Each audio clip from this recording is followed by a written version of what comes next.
नारी शक्ति भी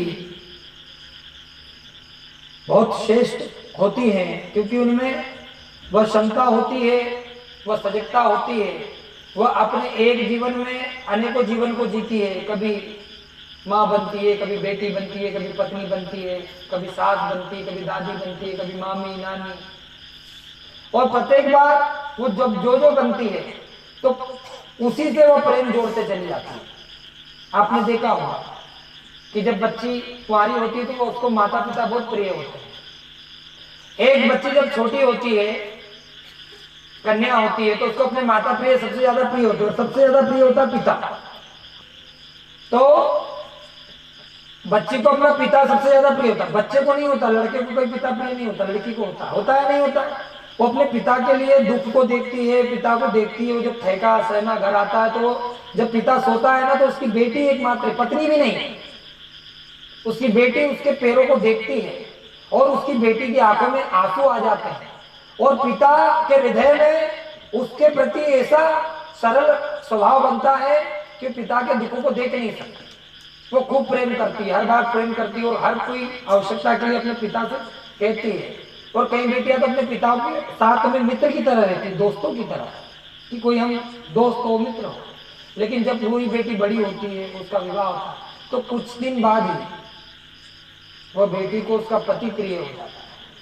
अब नारी ने दूसरा जीवन जी लिया। देखो, एक ही जीवन में कितने जीवन नारी जीती है। हम नारियों को धन्यवाद करते हैं, ऐसी शक्तियों को धन्यवाद करते हैं कि अब वो दूसरा जीवन जीने लगी, उसको उसका पति प्रिय हो गया। जब उसका पति अब सहमा हुआ आता है, पति को कोई समस्या होती है, तो वह उस समय उसके पति के दुखों से दुखित हो जाती है। कुछ दिन बाद उसी नारी को संतान होती है, और अब उसका प्रेम पति से कम हो जाता है, संतान से नहीं जाता है। फिर बच्चे को खूब प्रेम करती है, लाड़ करती है। बच्चा जब बड़ा होता है तो पिता डांटता है, तो माँ उसकी आड़ लेती, नहीं बोले ये मेरा बच्चा है, क्योंकि उसको आप उसके प्रति समर्पित हो गई। और जब वही बच्चा उसका बड़ा होता है और उसका विवाह करती है, तो वही नारी उस बेटे के साथ साथ बहू के लिए समर्पित हो जाती है कि अब मेरी बहू भी आ गई, अब बहू का ख्याल नहीं रखूंगी तो ये मेरे बेटे को लेकर चली जाएगी। अब नारी वो है अपने बहू के लिए जीने लगती है। पूरा प्यार जो है उसका बेटे पे नहीं जाता, फिर बहू पे चला जाता है। बहू के कई सासें तो बेचारी अपनी बहू की जुएं देखती है, बिठा के नहीं आती, देखती कि नहीं देखती है, देखते है ना। कई सासें देखती है अपनी बहू को बैठा के जुएं देखती है,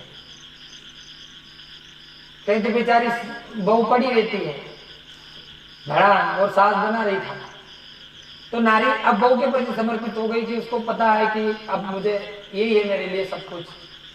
फिर धीरे धीरे उसकी बहू को जब बच्चा होता है, मतलब उस नारी का जब पोता पोती होते हैं, तो उसका सारा प्रेम जो है बहू से भी उतर जाता है, पोता पोती पे चला जाता है।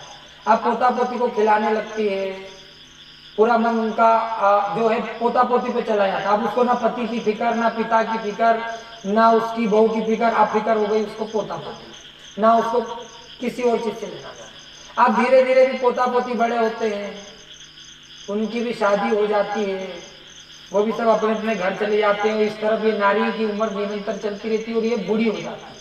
और जब ये बूढ़ी हो जाती है तो अब इसको सबसे ज्यादा प्रिय हो जाता है उसका बिस्तर, जब बुढ़ापा लग जाता है। और उस बुढ़ापे में वो बिस्तर उसको इतना प्रिय हो जाता है कि उस बिस्तर पर पड़े पड़े भी वह उसी प्रियता को सोचती है जो सबसे पहले बार उसकी लगन को लगती है। और प्रत्येक स्त्री वृद्धावस्था में जाकर के अपने पिता को ही याद करती है, अपने पति का स्मरण नहीं करती। बोली श्री हनुमान जी महाराज की। आप बैठी है माताएं, बताओ, जब आप व्रत में जाती है तो आपको आपके पिता ही याद आते हैं कि मेरा बाप था तो ऐसा करता था, मेरा बाप था तो सब सुविधा थी, लेकिन आज नहीं है मेरा कोई अपना। और उस घर में, उस परिवार में जिस बेटी का पिता मर जाता है और वह ससुराल चली जाती है, तो फिर उसके मायके में उसकी वैल्यू नहीं होती उस बेटी की। जब तक उसका पिता होता है तो उसकी वैल्यू होती है, नहीं तो उस बेटी की माँ भी उसकी वैल्यू नहीं करती मायके में।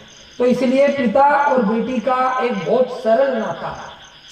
साथ में स्त्रियां जो होती है, इसीलिए बेटी के प्रति उसका पिता बहुत महत्वपूर्ण होता है। और कौन कौन ऐसे पिता बेटे हैं जो सच में आज हमारी बात का समर्थन करते हैं।